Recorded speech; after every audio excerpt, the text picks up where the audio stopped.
आस किए खाइब हो आम बाबू रजाघर खाना नयागढ़ छेनापोड़ एप्रिल 11 विश्व छेनापोड़ दिवस भाव नयागढ़वासी पालन करुछंती। ता साथी समग्र ओडिशा एवं ओडिशा बाहर भारत वर्षरे एवं भारत बाहर मध्य जे रहउछंती समस्ते एप्रिल 11 को छेनापोड़ दिवस भाव पालन करुछंती।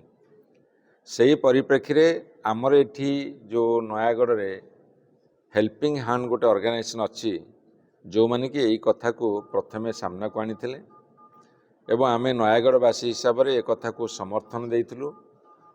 एवं एप्रिल 11 आपन देखिए प्रति घरे घरे छेनापोड़ मगेई करी काटी करी खाउछंती।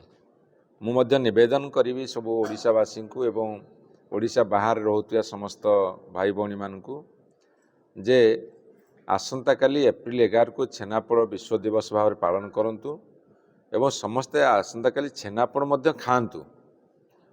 कहीं ना नयागढ़ रे छेनापोड़ उत्पत्ति होता एवं ताको आसंता काली आमे मध्य बड़ धरण भाव में पालन करिवु संध्या बेले।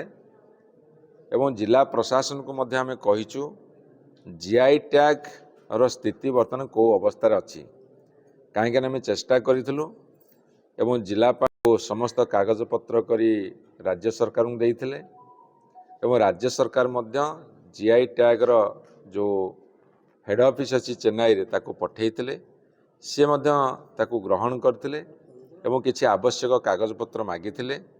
परवर्ती समय सरकार पाखरु जिलापाल पाखु आसिथिला जिलापाल मध्य ताको पठेइचंती एवं जीआई टैग तुरंत प्रदान करने आम दाबी रखिबु। आमे नयागढ़वासी हिसाब से पालन करुचु सरकारी स्तर से पालन करते यहाँ आसंता काली भुवनेश्वर ठार पालन करा जयदेव भवन में प्रतिवर्ष भली।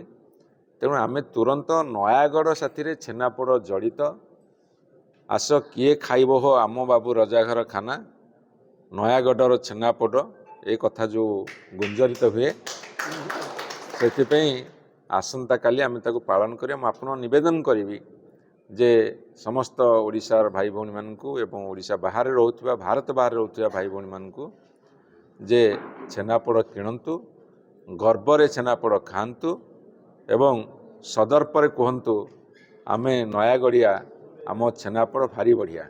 नयागढ़ छेनापोड़ आज नुहे 80 दशक विख्यात लाभ कर सारे सारा भारत में एवं बर्तमान पृथ्वी में विख्याति लाभ करुच्ची। तेणुक बाप पुआ भर द्वंद्व उपजई अनयथा बद सृष्टि नक आम चेष्टा करवा आम नयागढ़ अस्मिता केमती बजाय रहा नयागढ़ केमती विश्व दरबार में परिचिति लाभ कर। आज आप जोटि जातु आज आप पश्चिम ओडिशा जातु उत्तर ओडिशा जातु दक्षिण ओडिशा जातु जोटि देखिए लिखाई बड़ बड़ बैनर लिखाई विश्व प्रसिद्ध नयागढ़ छेनापोड़ कहि तो पारिवारिक कथा मो जेजेपा आ बापा केमिस्ट्री छेनापोड़टी या किंतु ताकू आज प्रचार प्रसार जो नयागढ़ से 12-13 वर्षर पिला आसी नयागढ़ में गोटे 10 होटेल खोली कचेरी बजार आगे आज विश्व प्रसिद्ध कर पारिछि एटा कम गर्व कथा नुह। छेनापोड़ गले सुदर्शन साहू बुझे आज 80 दशक बहुत पेपर कटिंग बहुत इंग्लिश मैगजीन बाहरी बहुत साक्षात्कार बाहरी तादेह भी आम कि रखीचु। आज रिडर डाइजेस्ट हो कि आम कौन से ऑफिशियल कागज पत्र हो देखिए सुदर्शन साहू साक्षात्कार बाहरी एवं जो सेफ मैंने बड़ बड़ सेफ मैंने मुंबई सब अच्छा हरमित ब्रार हो आमर संजीव खाना हो समस्त गोटे कथा सुदर्शन साहू स्रष्टा एवं नयागढ़ है छेनापोड़ पे विश्व प्रसिद्ध ना से बद भितर पशिया चाहूनी से बाप पुओं बद भितर पशिया चाहूनी कहीं मो जेजेपा बापा बहुत स्नेह श्रद्धा करते बहुत भल पाते ये बद भितर मुझे नाती सारे मुझे पशिया चाहूनी। आमर प्रथम लक्ष्य रहा कि जीआई टैग मिल नयागढ़ छेनापोड़ को आ नयागढ़ छेनापोड़ आहरी कि विश्व प्रसिद्धि लाभ कर। एप्रिल 11 तारीख को पालन करा सारी तारीख स्थिर सरी अलरेडी 22 मसीह आम हेल्पिंग हैंड गोष्ठी जो पिलाने स्वच्छसेवी अनुष्ठान से पालन कर प्रति वर्ष धूमधाम पालन कर।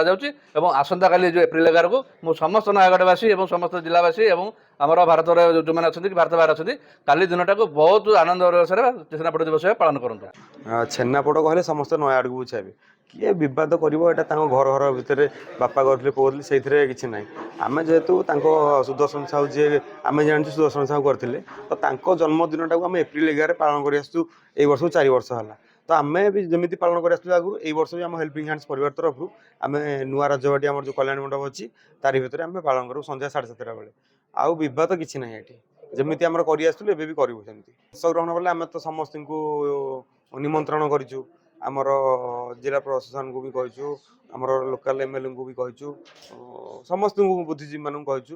ତ ସମସ୍ତଙ୍କୁ କିଛି ଏମିତି କେହି ନାହିଁ ଯେ କିଏ ଅଂଶଗ୍ରହଣ କରିବ, ସମସ୍ତେ ଆସିପାରିବେ। ଏଇଟା ତ ସମସ୍ତଙ୍କ ପାଇଁ ଆମ ଗର୍ବ ଗୌରବର କଥା। ଏଠି ସେମିତି କିଛି ବାଛ ବିଚାର କିଛି ନାହିଁ, ସମସ୍ତେ ଆସିବେ। ହଁ, କାରିଗରଙ୍କୁ ବି ଡକା ହେଇଛି। ପ୍ରତିଯୋଗିତା ପାଇଁ ଏଥର କରିନୁ, କିନ୍ତୁ ଆମେ ଯେତିକି ଭଲ ଭଲ ଅଛନ୍ତି ଆମର ପ୍ରତିଷ୍ଠା ଯେତିକି ଅଛନ୍ତି ଭଲ ଭଲ ମିଠା ଦୋକାନୀ ତାଙ୍କୁ ଆମେ ସମ୍ମାନିତ କରିବୁ ଏଥର।